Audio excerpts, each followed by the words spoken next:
കൂടി വരിക. ഒരു ജാതിയിലെന്നോ ഒരു മതത്തിലെന്നോ അല്ല, ഏത് ജാതിയിലും ഏത് മതത്തിലും സ്വത്വവാദങ്ങൾ കൂടി വരിക.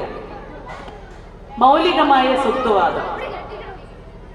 ഒരു പാർട്ടികള് ഞാൻ അതാണ്, അതുകൊണ്ട് ഞാൻ ഇങ്ങനെയാവും, എനിക്കിങ്ങനെയൊക്കെയാണ്, എനിക്ക് ഇന്ന ഇന്ന ശീലങ്ങളുണ്ട്, ഞങ്ങളുടെ അങ്ങനെയാണ്, ഞങ്ങൾ ഇങ്ങനെയാണ് എന്നൊക്കെ പറയുന്ന സുപ്പീരിയർ സ്വത്വവാദവും, മറുഭാഗം ഞങ്ങളെ പണ്ട് മുതലേ അടിച്ചിരുന്നു, പണ്ട് മുതലേ ഇടിച്ചിരുന്നു, പണ്ട് മുതലേ നശിപ്പിച്ചിരുന്നു, പണ്ട് ഞങ്ങളെ അങ്ങനെ വിളിച്ചിരുന്നു, പണ്ട് ഞങ്ങളെ ഇങ്ങനെ വിളിച്ചിരുന്നു, പണ്ട് ഞങ്ങൾക്ക് അതായിരുന്നു, അതുകൊണ്ട് ഞങ്ങൾ ഇനിയും അങ്ങനെ തന്നെയൊക്കെ ആവാൻ വേണ്ടി ഞങ്ങളങ്ങ് പണിയെടുക്കും. കേരളത്തിൽ അത് ഇല്ലെന്നേ. എന്തിനാണ്? കേരളത്തിൽ ഒരു ഹോട്ടലിൽ പോയി ഭക്ഷണം കഴിക്കാൻ ഇരിക്കുമ്പോ അടുത്ത കസേരയിൽ ആരാ ഇരിക്കുന്നത്, നിന്റെ ജാതി ഏതാ, മതം ഏതാന്ന് കേരളത്തിൽ ചോദിക്കുന്ന ഏതെങ്കിലും ഒരാളുണ്ടോ? ഉണ്ടോ? ഇല്ല. ഒരു ബസ്സിൽ കയറുമ്പോ ഈ ബസ്സിൽ ഏതൊക്കെ ജാതി മതങ്ങളെ കയറ്റുന്നുണ്ടെന്ന് ചോദിച്ചിട്ട് ബസ് കയറുന്നുണ്ടോ? ഏതിന്റെയും ബസ്സിന്റെ മുന്നിൽ എഴുതി വെച്ചിട്ടുണ്ടോ ഇന്ന ജാതിക്ക് മതത്തിന് മാത്രമെന്ന്? കേരളത്തിന്റെ പൊതുസമൂഹത്തിൽ എവിടെയെങ്കിലും പൊതുവായ നിയമം കൊണ്ടോ പൊതുവായ ധാരണ കൊണ്ടോ പൊതുവായ കാർക്കശ്യം കൊണ്ടോ ഏതെങ്കിലും ഒരു ജാതിയെ കേരളത്തിൽ എവിടെയെങ്കിലും മാറ്റി നിർത്തുന്നുണ്ടോ? നിയമം കൊണ്ട് മാറ്റി നിർത്തുന്നുണ്ടോ? സംവരണം കൊണ്ട് നിയമം കൊണ്ടും ചേർത്ത് നിർത്തുന്ന ഒരു നാടാണത്. അങ്ങനെ ചേർത്ത് നിർത്തുന്ന ഒരു നാട്ടിൽ ആ ചേർന്ന് നിൽക്കാൻ നമ്മൾ ശ്രമിക്കുന്നതിന് പകരം അതിൻ്റെ അകത്ത് മൗലിക സ്വത്വവാദം പറഞ്ഞുകൊണ്ട് വിഘടിച്ചേ ഞാൻ നിൽക്കൂ എന്ന് ഏതെങ്കിലും ഒരാൾ ശഠിക്കുന്നുണ്ടെങ്കിൽ, എല്ലാം പൂർണ്ണമെന്നുള്ള വാദം എനിക്കില്ല കേട്ടോ, പക്ഷേ എല്ലാം പൂർണ്ണമാക്കാൻ ശ്രമിക്കേണ്ടത് വിഘടിച്ച് മാറി നിൽക്കാനല്ല. ഇത് ഞാൻ പറയുന്നത് വേറൊന്നിന്റെ അടിസ്ഥാനത്തിലല്ല. കേരളം കണ്ടിട്ടുള്ള, ലോകം കണ്ടിട്ടുള്ള ഏറ്റവും വലിയ സാമൂഹ്യ പരിഷ്കർത്താവായിരിക്കുന്ന, ലോകത്തിലെ ഏറ്റവും വലിയ കവിയായിരിക്കുന്ന, കേരളത്തിലെ ഏറ്റവും വലിയ, ലോകത്തിലെ ഏറ്റവും വലിയ ചിന്തകനായിരിക്കുന്ന നമ്മുടെ സ്വന്തം ശ്രീനാരായണ ഗുരു നമ്മളോട് പറഞ്ഞൊരു കാര്യമുണ്ട്. 1916 ജാതിയില്ല വിളംബരം നടത്തിയ അദ്ദേഹം, അദ്ദേഹം നമ്മളോട് വളരെ കാർക്കശ്യ സ്വഭാവത്തോടു കൂടി പറഞ്ഞ ഒരു സ്റ്റേറ്റ്മെന്റ് ഉണ്ട്: ജാതി ചോദിക്കരുത്, പറയരുത്. ബാക്കി ജാതി ചോദിക്കരുത്, പറയരുത്, ജാതി ചോദിക്കരുത്, പറയരുത്. നമ്മളതൊക്കെ മറക്കുന്നു. അതിന് ബാക്കി പറയാൻ പറ്റുന്ന രീതിയിൽ പോലും ആവാൻ കഴിയാതെ നമ്മൾ മറക്കുന്നു. കാരണം നമ്മൾ ജാതി മത വിഭാഗീയ ചിന്തകൾ മാത്രം ഓർത്തിരിക്കുന്നു. ചിന്തിക്കരുത്, ജാതി ചോദിക്കരുത്, പറയരുത്, ചിന്തിക്കരുത്. മനുഷ്യനാണ് ജാതി, മനുഷ്യത്വം ജാതി. എന്താണ് അനുരാഗം എന്നാണ് ശ്രീനാരായണ ഗുരു പറഞ്ഞത്? ലോക അനുരാഗം എന്ന് പറയുന്നത് അപരപ്രിയത്വമാണ്. അപരനോടുള്ള പ്രിയമാണ് ലോകാനുരാഗം. അവിടെ എങ്ങനെ ജാതി പറയും? അപരനോടുള്ള അനുരാഗമാണ് ജാതി എന്ന് പറയുന്നു. അല്ല, പ്രേമം, അപരനോടുള്ള പ്രേമമാണ് അനുരാഗം എന്ന് പറയുന്ന ഒരു സമൂഹത്തിൽ എങ്ങനെ ജാതി ചിന്തിക്കും? ഇങ്ങനെ ചിന്തിച്ചു നോക്കൂ. നമ്മൾ ചിന്തിച്ചു നോക്കൂ. യേശുക്രിസ്തുവിനെ തൂക്കിലേറ്റാൻ പറഞ്ഞത് ന്യൂനപക്ഷമായിരുന്നില്ല, ഭൂരിപക്ഷമായിരുന്നു. പക്ഷെ ഇന്നത് ശരിയാണ് എന്ന് നമുക്ക് പറയാൻ പറ്റുമോ? മതം സ്നേഹമാണ് എന്നാണ് അദ്ദേഹം പറഞ്ഞത്. ദൈവം സ്നേഹമാണ് എന്ന് പറഞ്ഞ മതപ്രവാചകനാണ് യേശുക്രിസ്തു. ലോകത്തോട് വിളിച്ചു പറഞ്ഞത് യേശുക്രിസ്തു അങ്ങനെയാണ്. God is love. സ്നേഹിക്ക്, പരസ്പരം സ്നേഹിക്ക്. ഒരു കരണം തട്ടിക്കുന്നവനോട് മറുകരണം കാണിച്ചു കൊടുക്കുക. നിന്നെ പോലെ നിന്റെ അയൽക്കാരനെയും നീ സ്നേഹിക്ക്. 5 അപ്പം കൊണ്ട് 5000 പേരെ സമൃദ്ധമായി ഊട്ടി കാണിച്ചു കൊടുത്തു. അങ്ങനെ ലോകത്തിന്റെ ഏത് കോണിലും എവിടെയും നിന്നും മനുഷ്യനോട് പരസ്പരം സ്നേഹിക്ക് എന്ന് പറഞ്ഞ് ഗോഡ് ഈസ് ലവ് എന്ന് പറയുന്ന മതം ക്രിസ്തുമതം. ക്രിസ്തുമതത്തിന് വേറെ എന്താണ് മുദ്രാവാക്യമുള്ളത്? ക്രിസ്തുമതത്തിന് വേറെ എന്താണ് സ്ലോഗൻ ഉള്ളത്? ക്രിസ്തുമതത്തിന് വേറെ ഒരു സ്ലോഗനുമില്ല. God is love. ആ ഗോഡ് ഈസ് ലവ് എന്ന് പറയുന്നത് ക്രിസ്തുമതം. ഇന്ന് എത്ര സഭകളുണ്ട്? ദൈവം സ്നേഹമാണ് എന്ന് പറയുന്ന ക്രിസ്ത്യാനികൾ, ക്രിസ്തുമതം. ഇന്ന് എത്ര സഭകളായി തിരിഞ്ഞാണ് തമ്മിലടിക്കുന്നത്? അത് എണ്ണാനറിയില്ല, പറയാനറിയില്ല. ഒരെണ്ണത്തിന്റെ അകത്ത് തന്നെ എത്ര എണ്ണുണ്ട്? ഇവിടെ ക്രിസ്ത്യൻസ് ആരെങ്കിലും കൊണ്ട് ചോദിച്ചാൽ അവർക്കറിയില്ല. എന്റെ തൊട്ട അയൽവാസി ഒരു ക്രിസ്ത്യൻ ചേച്ചിയാ, ഇടുക്കിക്കാരിയാ. മണ്ണിനെ ഇങ്ങനെ കുത്തിമറിച്ച് പണിത് അധ്വാനം കൊണ്ട് ഏറ്റവും നല്ല രീതിയിൽ ജീവിതത്തിൽ ഏറ്റവും വലിയ സാമ്പത്തിക ഇതുണ്ടാക്കി മക്കൾ എല്ലാവരും നല്ല നിലയിലായി. ഇപ്പൊ തിരുവനന്തപുരത്ത് ഒരു മോൻ ബിസിനസ് ചെയ്യുന്നുണ്ട്. തിരുവനന്തപുരത്ത് ബിസിനസ് ചെയ്യുന്ന മോന്റെ കൂടെ വന്ന് താമസിക്കുന്ന ഒരു വൃദ്ധയായ അമ്മ ഇടുക്കിയിലെ മലനിരകളെ ഭാര്യയും ഭർത്താവും കൂടെ ഉഴുതുമറിച്ച് സ്വർണം വിളയിച്ച് അധ്വാനിച്ച് ഈ ഭൂമിയെ പ്രയോഗിച്ച അമ്മ എല്ലാ ദിവസവും വൈകുന്നേരം 4:30 മണിക്ക് നടന്ന് പരുത്തിപ്പാറ പള്ളിയിൽ പോയിട്ട് അന്നത്തെ കുർബാനയും കണ്ടിട്ട് തിരിച്ചു വരുമ്പോ ഇങ്ങനെ താടിക്ക് കയ്യും വെച്ചിരുന്ന് എന്നോട് വർത്തമാനം പറയും, സത്യം ഗായത്രി, എനിക്കറിയത്തില്ല ഏതൊക്കെ സഭയാണ് ഇതെന്തിനാ ഇത്രയും സഭ, എല്ലാം തമ്പുരാനോട് പറയാനല്ലേ? ഇതാണ് യഥാർത്ഥ ക്രിസ്ത്യൻസ്. കേരളത്തിൽ ജീവിക്കുന്ന അല്ലെ ലോകത്തിൽ ജീവിക്കുന്ന ഏറ്റവും ഭൂരിപക്ഷം ക്രിസ്ത്യാനികളുടെയും മനസ്സിതാണ്.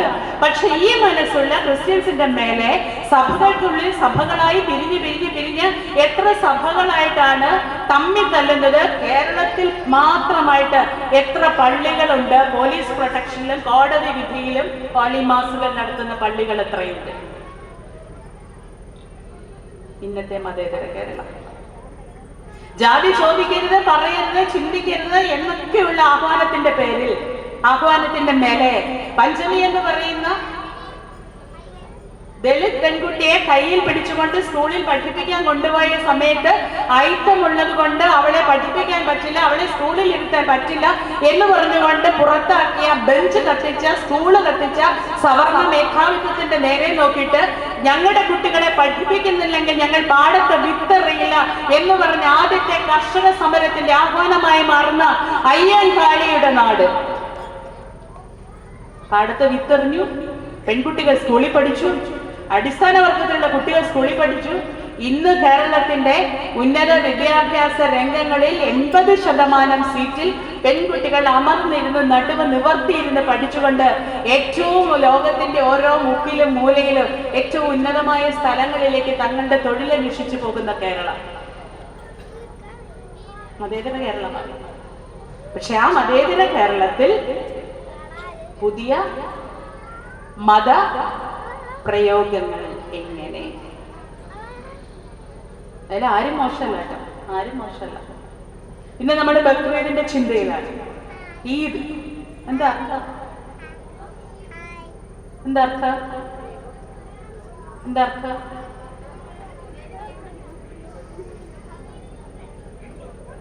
സന്തോഷം, ആഹ്ലാദം എന്നൊക്കെയല്ലേ?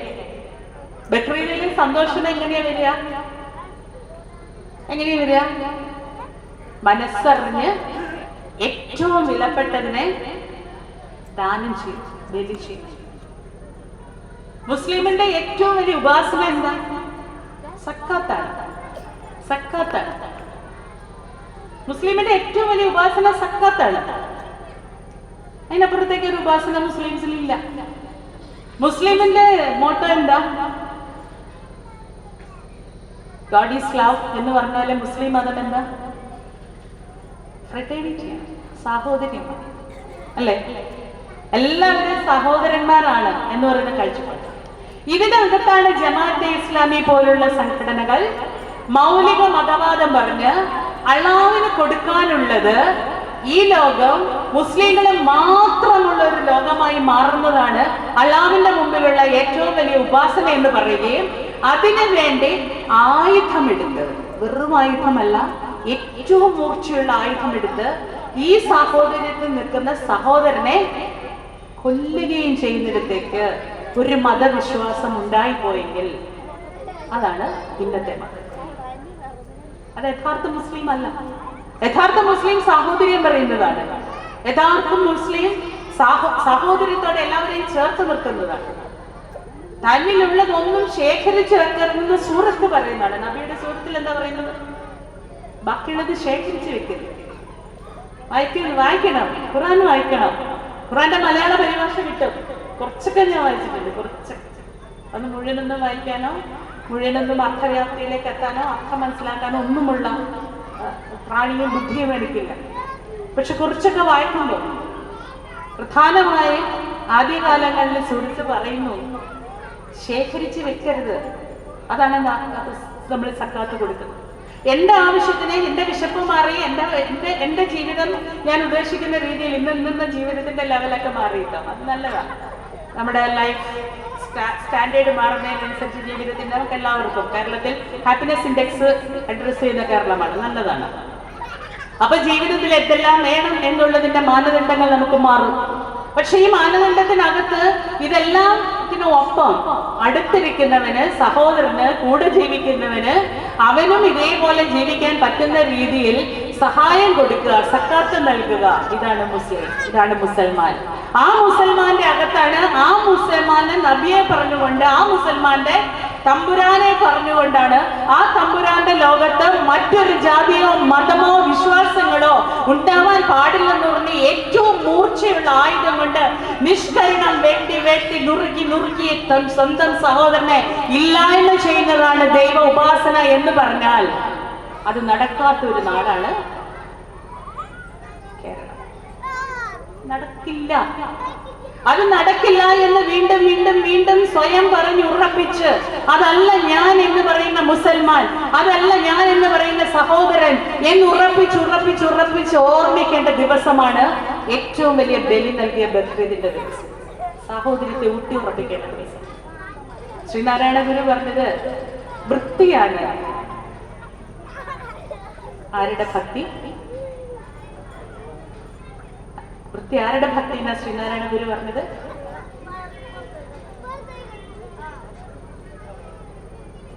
ഇസ്ലാമിന്റെ ഭക്തി.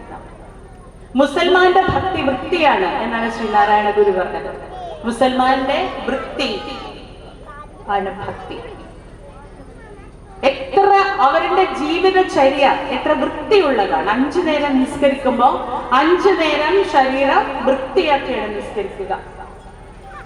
നമ്മൾ കണ്ടുപിടിക്കുക, മാതൃകയാക്കാം, മറ്റുള്ളവർ മാതൃകയാക്കണം. 5 നേരം നിസ്കരിക്കുമ്പോൾ ശരീരം മാത്രമല്ല വൃത്തിയാക്കുന്നത്, ശരീരഭാഗങ്ങൾ വൃത്തിയാക്കുന്ന, മുഖവും കൈയും കാലും ഒക്കെ വൃത്തിയാക്കുന്നതിന്റെ അന്തരാർത്ഥം ഖൽബ് വൃത്തിയാക്കണം. ഖൽബ് വൃത്തിയാക്കണം. ഖൽബ് വൃത്തിയാക്കിയാണ് തമ്പുരാനെ വിളിക്കുക.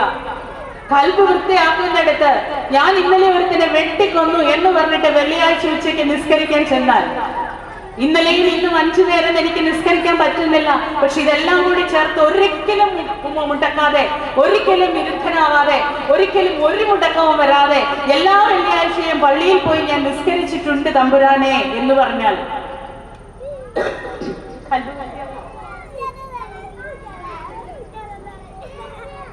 ഇങ്ങനെ പറഞ്ഞാൽ ഖൽബ് വൃത്തിയാമോ?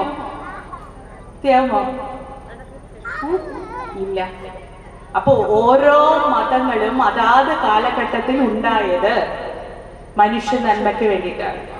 പട്ടിണി കിടന്ന മനുഷ്യനെ, രോഗദുരിതങ്ങൾ ഉണ്ടായ മനുഷ്യനെ, ഇല്ലായ്മയുണ്ടായിരുന്ന മനുഷ്യനെ ദാരിദ്ര്യത്തിൽ നിന്ന് മുന്നോട്ട് കൊണ്ടുവരാൻ വേണ്ടിയാണ് ഓരോ മതവും. ക്രിസ്തുവിന്റെ കാലത്ത് ഇല്ലായ്മ ഉണ്ടായിരുന്നു എന്നതിന്റെ തെളിവാണ് ഈ 5 അപ്പം കൊണ്ട് 5000 പേരെ ഊട്ടേണ്ടി വന്നു എന്ന് പറയുന്ന കഥയുള്ളത്. നമ്മൾ സക്കാത്ത് കൊടുക്കുന്നത് ആ ഒരു അർത്ഥത്തിലാണ്. ഹിന്ദു മതത്തിന്റെ കാര്യം ഞാൻ ആദ്യം പറഞ്ഞു. ഹിന്ദു എന്ന് പറയുന്ന ഒരു മതമല്ല, അതൊരു സംസ്കാരമാണ്. അതിൻ്റെ അകത്ത് ഈ ചാതുർവർണ്ണ വ്യവസ്ഥിതി എന്ന് പറയുന്നത് ഹിന്ദു മത സനാതന ധർമ്മമേ അല്ല. ആർഷഭാരത ഹിന്ദു എന്ന് പറയുന്നത് ഒരു സംസ്കാരമാണെങ്കിൽ ആ സംസ്കാരത്തിന്റെ സനാതന ധർമ്മം എന്ന് പറയുന്നത് ധർമ്മം, അർത്ഥം, കാമം, മോക്ഷം എന്നുള്ളതാണ്. ധർമാധിഷ്ഠിതമല്ലാതെ ഒരു ജീവിതവും ഉണ്ടാകരുത് എന്ന് പറയുന്നതാണ് വേദോപനിഷത്തുകളെല്ലാം. വായിച്ച് പഠിക്കണം. വേദോപനിഷത്തുകളെല്ലാം ധർമാധിഷ്ഠിതമല്ലാതെ ഒരു ജീവിതം ഉണ്ടാവരുത്. അറിവാണ് അഗ്നി എന്ന് പറയുന്നതാണ് വേദങ്ങൾ. വിജ്ഞാനമാണ് മനുഷ്യ സമ്പത്ത് എന്ന് പറയുന്നതാണ് വേദങ്ങൾ. ഇതാണ് നമ്മൾ ഇപ്പോൾ പറയുന്നത് നവവൈജ്ഞാനിക കേരളം. അറിവിൽ കെട്ടിപ്പടുക്കുന്ന ഒരു കേരളം, അറിവ് കൊണ്ട് പുരോഗതിയിലേക്ക് നടക്കുന്ന ഒരു കേരളം, അറിവ് വികസനത്തിന്റെ മാതൃകയാക്കാൻ പറ്റുന്ന രീതിയിലേക്ക് അറിവ് ഉപയോഗിച്ച് വളർത്തിയെടുക്കാൻ പറ്റുന്ന ഒരു കേരളം. ഈ അറിവിൽ വളർത്തിയെടുക്കുന്ന കേരള സമത്വപൂർണമായ കേരളമാണ്. നമ്മുടെ പ്രസിദ്ധനായിരിക്കുന്ന വിജയ് പ്രസാദ് എന്ന് പറയുന്ന, നിങ്ങൾക്ക് എല്ലാവർക്കും അറിയാം, വിജയ് പ്രസാദ് എന്ന് പറയുന്ന ജേർണലിസ്റ്റ് ഹാർവാർഡ് യൂണിവേഴ്സിറ്റി ഹാർവാർഡ് യൂണിവേഴ്സിറ്റിയിൽ ഇത്തരം ചർച്ചകൾ നടക്കുന്നത് കൊണ്ട് അമേരിക്ക ഇപ്പൊ ഹാർവാർഡ് യൂണിവേഴ്സിറ്റി കൊടുക്കുന്ന ഗ്രാന്റ് ഇല്ലാണ്ടാക്കിയിരിക്കുന്നു കേട്ടോ. അമേരിക്ക ഹാർവാർഡ് യൂണിവേഴ്സിറ്റിക്ക് കൊടുക്കുന്ന ഗ്രാന്റ് ഇല്ലാതാക്കിയിട്ടുണ്ട്. അപ്പൊ ആ ഹാർവാർഡ് യൂണിവേഴ്സിറ്റിയില് വിജയ് പ്രസാദ് എന്ന് പറയുന്ന ഇന്ത്യൻ ജേർണലിസ്റ്റ് ചെന്നപ്പോ അവിടുത്തെ കുട്ടികൾ അദ്ദേഹത്തോട് ചോദിച്ചു, why you are a communist? അപ്പൊ അദ്ദേഹം പറഞ്ഞു, വിശപ്പിനുള്ള പ്രത്യയശാസ്ത്രം. ലോകത്തിലെ മനുഷ്യന്റെ വിശപ്പിനെ അഡ്രസ് ചെയ്യുന്ന ഒരു പ്രത്യയശാസ്ത്രം, ഒരു ഫിലോസഫി ഇന്ന് വരെ ലോകത്തിൽ ഉണ്ടായിട്ടുള്ളത് അത് കമ്മ്യൂണിസമാണ്. അതിന്റെ പ്രയോഗം മാർക്സിസമാണ്. അതുകൊണ്ട് ഞാനൊരു കമ്മ്യൂണിസ്റ്റ് ആണ്, ഞാനൊരു മാർക്സിസ്റ്റ്. കേരളത്തിന്റെ വിശപ്പിനെ അഡ്രസ് ചെയ്തിരിക്കുന്നു. കേരളം ഇന്ന് വരെ ഭരിച്ചിട്ടുള്ള ജനകീയ സർക്കാർ കേരളത്തിന്റെ വിശപ്പിനെ അഡ്രസ് ചെയ്തിരിക്കുന്നു. ഈ കേരളപ്പിറവി ദിനം നവംബർ 1-ാം തീയതി അതിദരിദ്രരില്ലാത്ത, ഒരാൾ പോലും വിശന്നിരിക്കാത്ത ഒരു മാതൃകാസ്ഥാനമാണിത്. ഒരാൾ പോലും വിശന്നിരിക്കാത്ത ഒരു മാതൃകാസ്ഥാനത്തിലേക്ക് കേരളം ഉയർന്നിട്ടുണ്ടെങ്കിൽ അത് ഭരണാധികാരികൾ എടുത്ത ഇച്ഛാശക്തി മാത്രമല്ല, പകരം ഭരണാധികാരികൾ ഒരു നിർദ്ദേശം മുന്നോട്ട് വെക്കുമ്പോൾ, ഒരു പുതിയ കാഴ്ചപ്പാട് മുന്നോട്ട് വെക്കുമ്പോൾ ആ കാഴ്ചപ്പാട് ജാതിഭേദം മതദ്വേഷം ഏതുമില്ലാതെ സർവരും സ്വതന്ത്രേന വാഴുന്ന മാതൃകാസ്ഥാനമാണിത് എന്ന് പറഞ്ഞുകൊണ്ട് സഹോദര സ്നേഹത്തോടെ ആശ്ലേഷിച്ചുകൊണ്ട് എൻ്റെ അടുത്ത് പട്ടിണി കിടക്കുന്നവരുണ്ടെങ്കിൽ അവന്റെ പട്ടിണിക്ക് ഞാൻ അറുതി വരുത്തും എന്ന് പറയുന്ന, അതിനുവേണ്ടി അധ്വാനിക്കാനുള്ള ശേഷിയിലേക്ക് അവനെ വളർത്തും.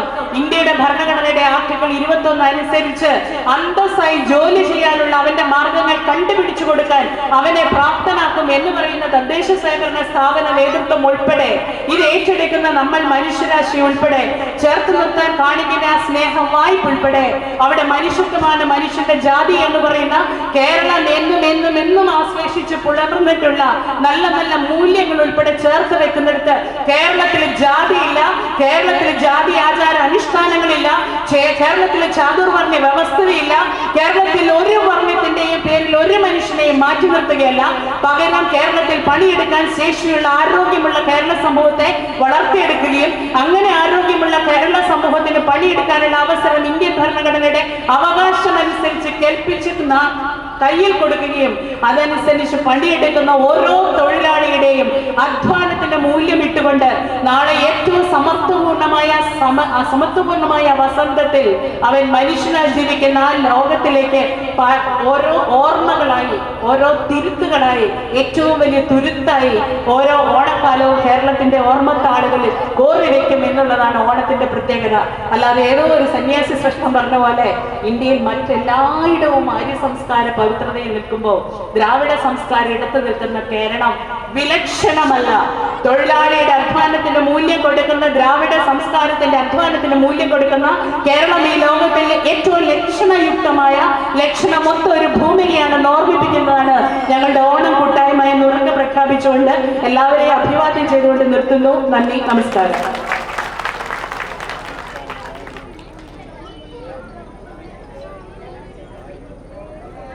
എങ്ങനെ പറയണം എന്നറിയില്ല. അമൃതവർഷ എന്ന പേര് അമൃതവർഷിണിയായി മാറിയ, ഗായത്രി വർഷ എന്ന പേര് അമൃതവർഷിണി ആയി മാറിയ ഒരു സമയം കേരളത്തിൻ്റെ ചരിത്രം ഒരു കഥ പോലെ, ഒരു സിനിമ പോലെ നമ്മുടെ മുന്നിലേക്ക് അവതരിപ്പിച്ച മാഡത്തിനോടുള്ള സ്നേഹവും ബഹുമാനവും ഇഷ്ടവും എല്ലാം വായനശാലയ്ക്ക് വേണ്ടി അർപ്പിക്കുന്നതോടൊപ്പം എ പി ജയനെ ഈ വേദിയിലേക്ക് സ്നേഹപൂർവ്വം ക്ഷണിക്കുകയാണ്.